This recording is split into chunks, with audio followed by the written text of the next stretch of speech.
Assalamualaikum warahmatullahi wabarakatuh. Alhamdulillahirabbil alamin wa bihi nasta'inu ala umuri dunya waddin wassalatu wassalamu ala asrofil anbiya'i wal mursalin wa ala alihi wa ashabihi wa man tabi'ahum bi ihsanin ila yaumiddin. Asyhadu an la ilaha illallah wahdahu la syarikalah wa asyhadu anna Muhammadan abduhu wa rasuluh. Allahumma sholli wa sallim wa barik ala Muhammad wa ala ali Muhammad kama shallaita wa barakta ala Ibrahim wa ala ali Ibrahim fil alamin innaka Hamidum Majid. Amma ba'du.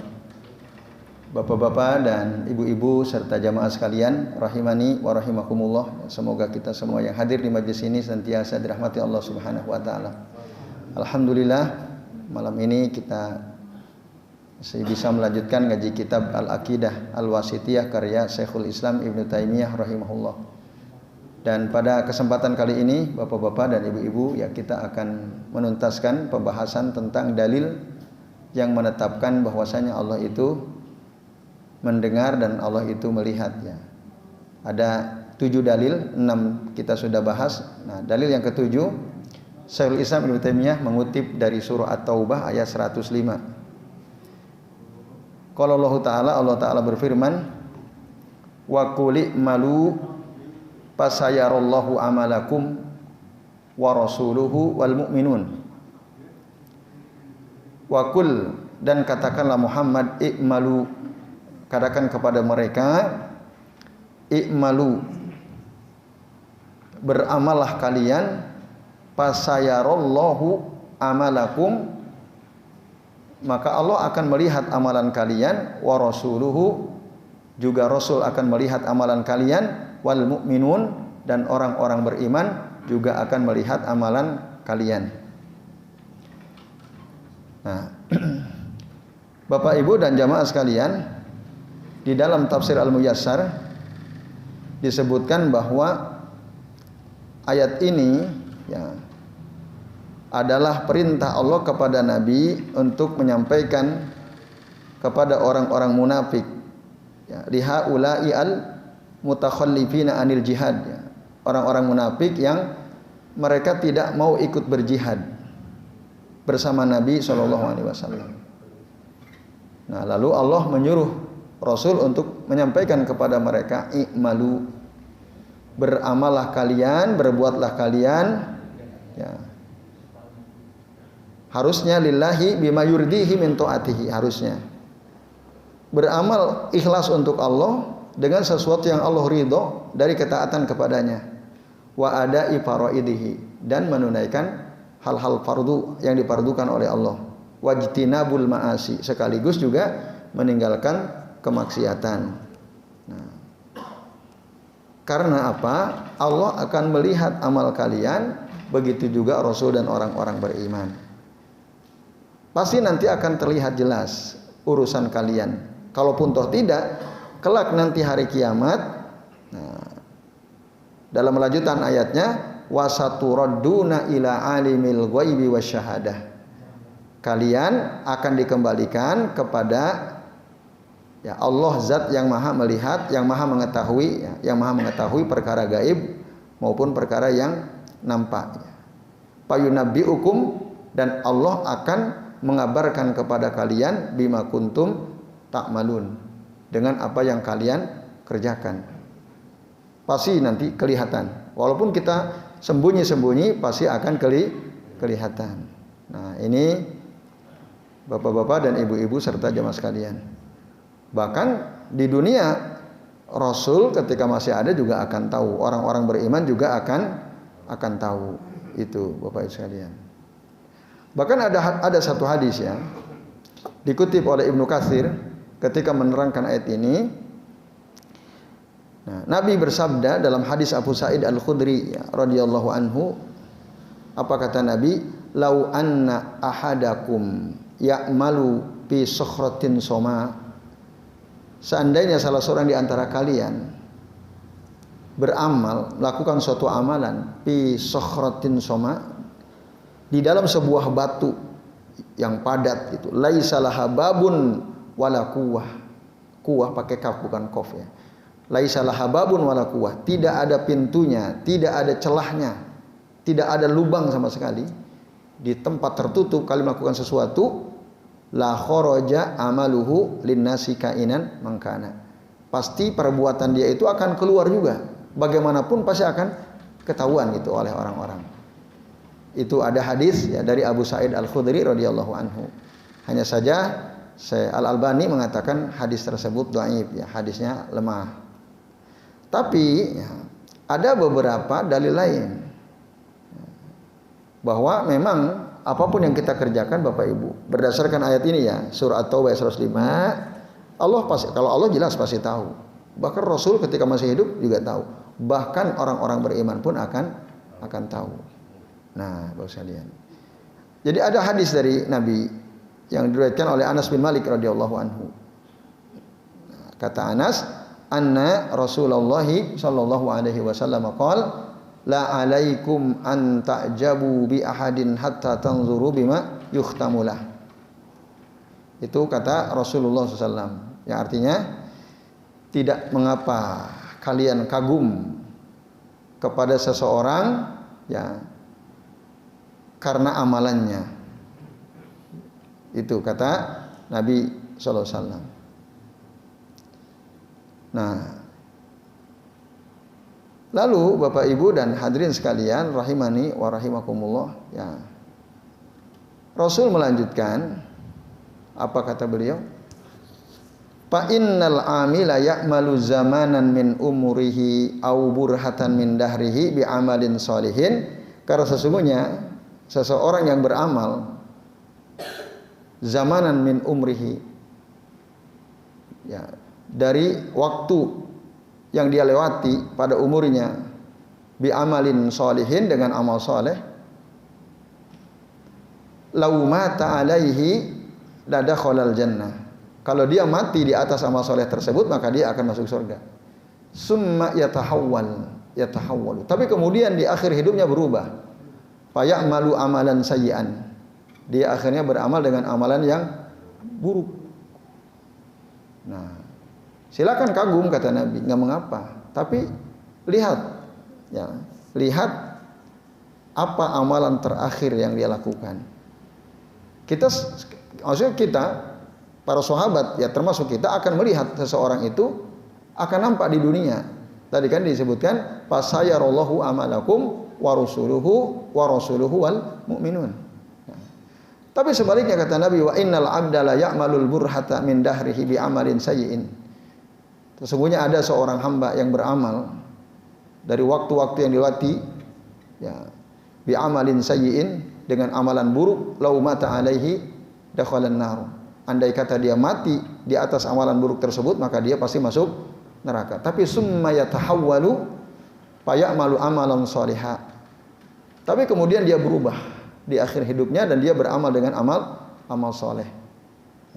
Wa idza aradallahu bi abdin khairan kata Nabi, dan apabila Allah menginginkan kebaikan untuk seorang hamba, istamalahu qabla mautihi. Allah akan istamalahu. Allah akan menggunakan orang itu sebelum dia mati, qabla mautihi. Qalu, lalu para sahabat tanya, "Ya Rasulullah, duhai Rasulullah, kaifa yastamiluhu?" Bagaimana Allah menggunakan, apa yang kau maksud tadi? Bagaimana maksudnya Allah menggunakan seseorang tadi? Kan tadi kata Nabi, innallaha wa idza aradallahu bi abdihi khairan istamalahu. Sesungguhnya dan wa idza aradallahu bi abdin khairan, apabila Allah menginginkan kebaikan untuk hambanya, istamalahu qabla mautihi. Allah akan gunakan dia sebelum matinya. Apa yang dimaksud Allah akan menggunakan dia sebelum matinya? Itu yang para sahabat nggak paham. Maka mereka tanya, ya Rasulullah, kaifa yastamiluhu? Lalu dijawab oleh Nabi, yuwaffiquhu li amalin sholihin summa yakbiduhu alaihi. Yaitu Allah akan memberikan taufik kepada dia untuk beramal soleh, kemudian ya yakbiduhu alaihi, Allah akan mencabut nyawanya ketika dia sedang beramal soleh. Hadis akhrajahu Ahmad. Nah, akhirnya orang-orang akan tahu juga. Ya. Bagaimanapun seseorang beramal, bahkan mungkin orang nggak ngelihat, pada akhirnya nanti orang tahu juga gitu berdasarkan hadis ini. Akan melihat juga. Nah, itu yang dimaksud fasayarallahu amalakum wa rasuluhu wal mu'minun. Bahkan ada beberapa hadis yang lain Bapak Ibu. Disebutkan dari Jabir bin Abdullah radhiyallahu anhu. Ya. Apa kata Jabir? Qala Nabi sallallahu alaihi wasallam, "Inna a'malakum tu'radu ala akribaikum wa asyairikum." Sesungguhnya amalan kalian itu akan dinampakkan, diperlihatkan kepada kerabat kalian, kepada keluarga kalian fi kuburihim. Dalam kuburan mereka. Nah, itu. Ini dalam Musnad At-Tayalisi. Sementara Musnad Ahmad bin Hanbal disebutkan, kata Nabi, "Inna a'malakum tu'radu ala aqaribikum wa asyairikum minal amwat." Sesungguhnya amal-amal kalian itu akan diperlihatkan kepada keluarga dekat kalian, kepada keluarga kalian minal amwat, dari orang-orang yang masih sudah mati. Kita kan punya bapak, ibu meninggal ya, saudara-saudara juga mungkin meninggal, paman meninggal. Nah, itu aqarib. Ibu, bapak, saudara, asyair, keluarga.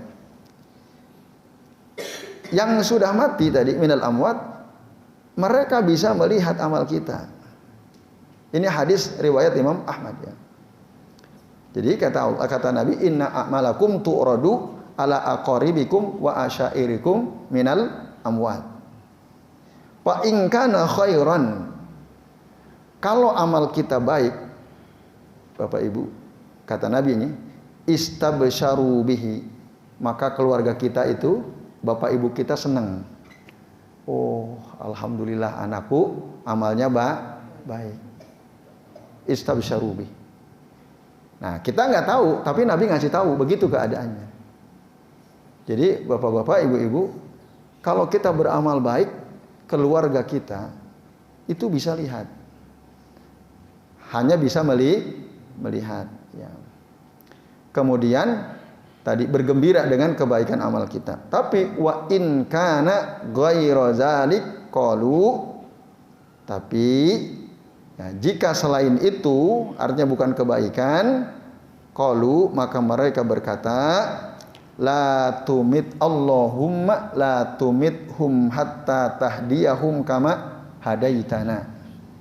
Ya Allah, jangan engkau matikan mereka, keluargaku tadi ya, mungkin anak-anakku, hatta tahdiyahum, sampai engkau berikan hidayah kepada mereka, kama hadaitana, sebagaimana engkau berikan hidayah kepada kami. Nah, itu jadi bisa melihat Bapak Ibu dan jamaah sekalian, a'adzani Allah wa iyyakum ajmain, berdasarkan ayat ini. Ya. Surah At-Taubah 15. Itu penjelasan dari hadis-hadis Nabi SAW. Nah, itu disebutkan dalam Musnad Ahmad bin Hanbal. Baik.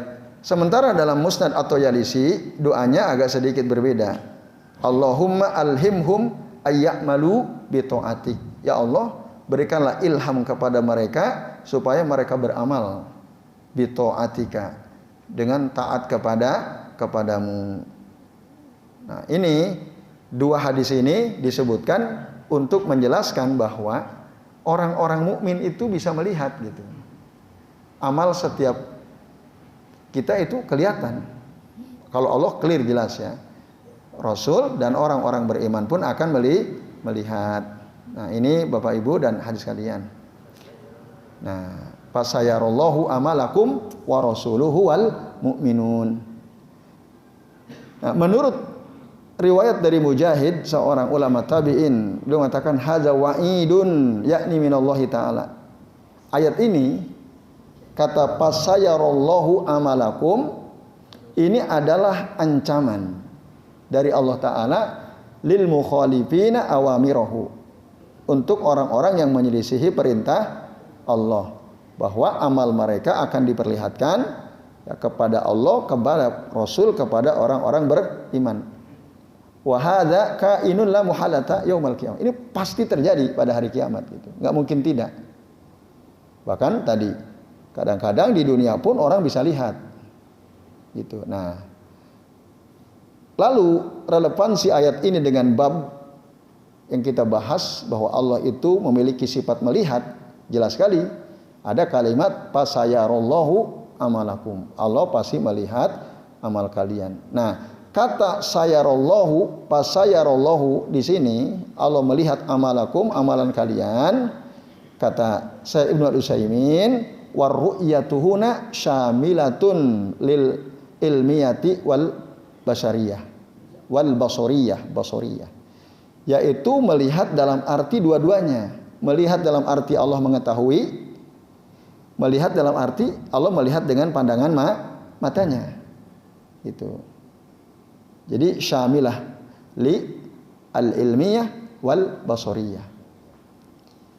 Nah, di dalam ayat ini kata saya Ibnu Utsaimin, isbatu ar-ru'yati bimaknayaiha. Ada penetapan sifat melihat bagi Allah dengan kedua maknanya, yaitu ar-ru'yatul ilmiyah war ru'yatu al-basariyah. Melihat secara ilmu, melihat secara basariyah, idrak. Nah, melihat dengan pandangan matanya. Lalu, ya, kata saya Ibnu Utsaimin, kesimpulan dari 7 ayat yang sudah dibahas, ini yang terakhir, bahwa sifat mendengar Allah itu ada 2. Kita udah bahas ya.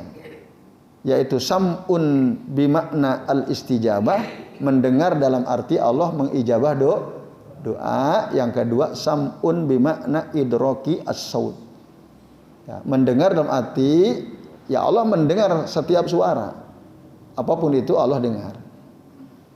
Bahkan meskipun sangat jauh, maka dalam ayat pertama surah Al-Mujadilah itu Aisyah kan mengatakan, jadi aku yang dekat saja di salah satu pojok rumah, ketika Rasul ngobrol dengan Khawlah bintu Salabah, ada yang aku tidak dengar.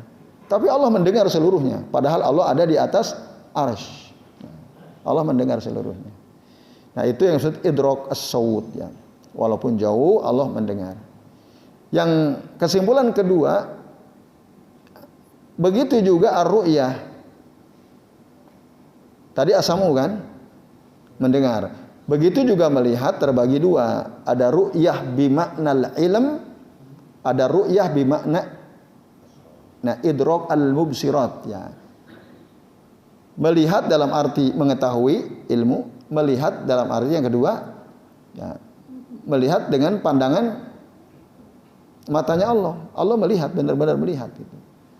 Nah, kalau al-ilm itu tentu lebih luas daripada idrak al-mubsirat. Tapi dua-duanya ditetapkan untuk Allah Subhanahu wa taala. Wa kullu dzalika sabitun lillahi azza wa jalla. Semua makna itu ditetapkan bagi Allah azza wa jalla. Nah, fungsi melihat allati bi makna idrak al-mubsirat ya. Allah melihat dengan pandangan matanya itu ya. Itu ada 3 bagian ya. Yang pertama qismun yuqsadu bihi an-nasru wat ta'yid. Jadi kalau ada ayat di situ menunjukkan Allah melihat, mendengar atau melihat gitu ya. Itu maksudnya Allah memberikan pertolongan dan penguatan. Gitu. Contohnya dalam surah Toha ayat 46. Allah Ta'ala mengatakan innani ma'akuma asma'u wa aro. Ini kata Allah kepada Musa dan Harun ya. Sesungguhnya aku, kata Allah, ma'akuma, bersama kalian berdua, asma'u, aku mendengar, wa aro, dan aku melihat. Maksudnya enggak usah khawatir, wahai Musa dan Harun, karena Allah lihat semuanya. Apa yang direncanakan Fir'aun, apa yang dilakukan oleh mereka, apa yang diucapkan oleh mereka, dan Allah juga lihat. Termasuk gerak-gerik mereka dan apa yang dilakukan oleh Musa dan Harun. Nah, ini maksudnya Allah menguatkan Musa dan Harun. Allah akan memberikan pertolongan kepada Musa dan Harun. Itu maksud ar-ru'yah. Yuqsadu bihi an-nasru wat ta'yid. Yang kedua, ru'yah bil makna apa? Yuqsadu bihil ihatatu wal ilm. Maksudnya ketika ada kalimat Allah melihat, Allah mendengar, itu tujuannya bahwa ya penglihatan Allah, pendengaran Allah itu meliputi segala sesuatu, itu maksudnya. Al-ihatah, meliputi segala sesuatu, wal ilm, tahu gitu. Contohnya ada dalam surah An-Nisa ayat 58. Allah mengatakan, "Innallaha ni'imma ya'izukum bih." Sesungguhnya Allah Ta'ala itu sebaik-baik zat yang sebaik-baik memberi pengajaran.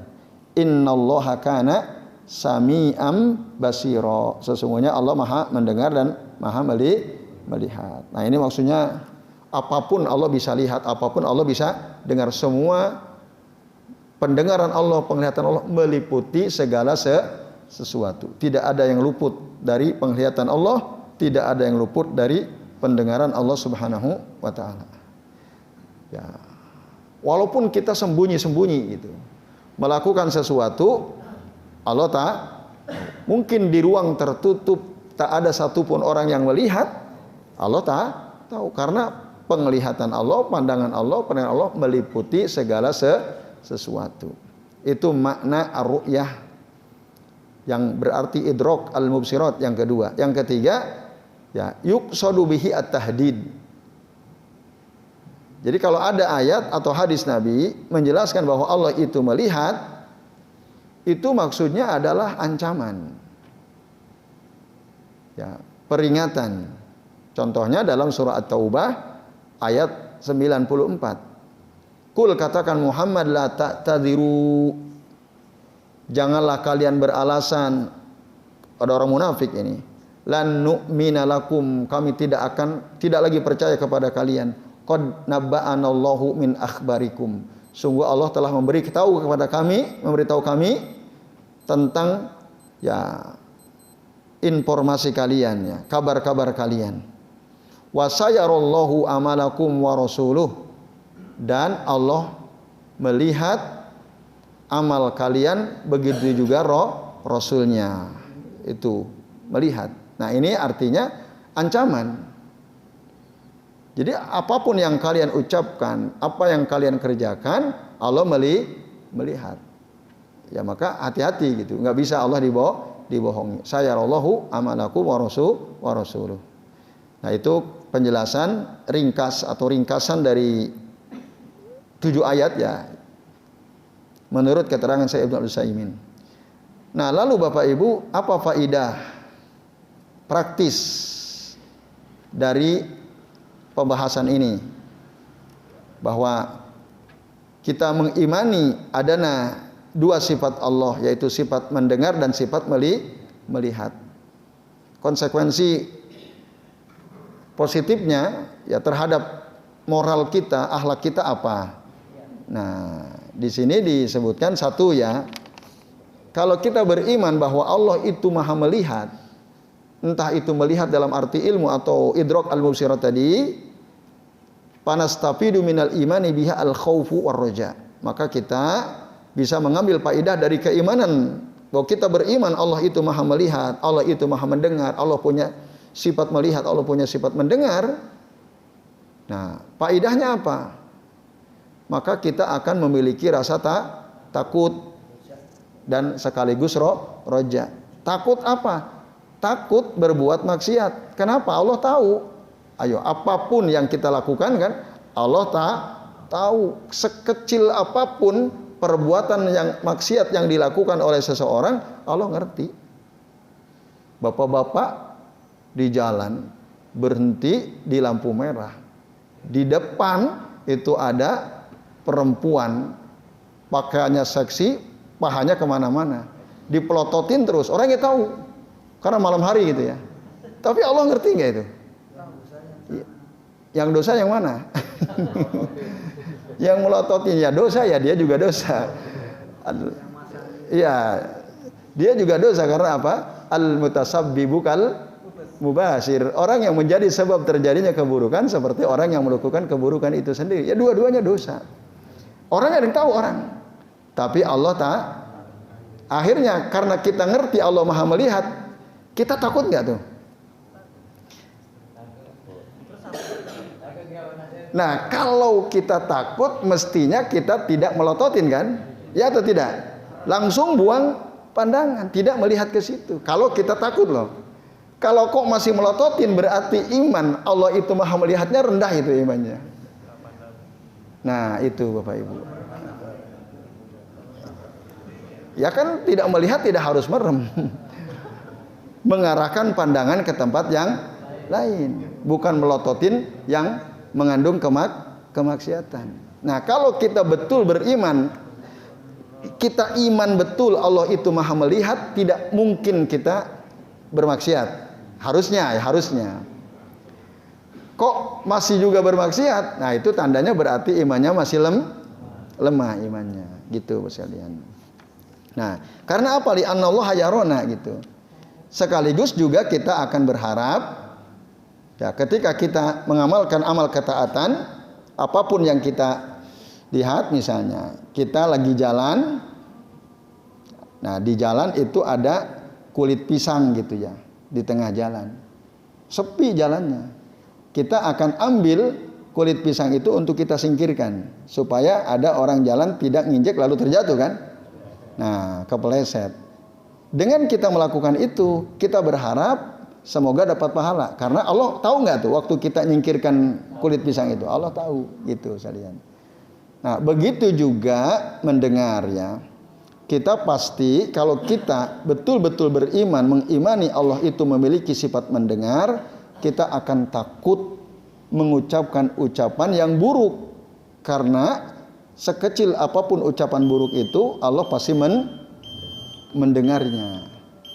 Dan kita selalu punya harapan, sekecil sependek apapun ucapan kalimah thayyibah pasti akan mendapatkan pahala. Allah tahu, Allah mendengar.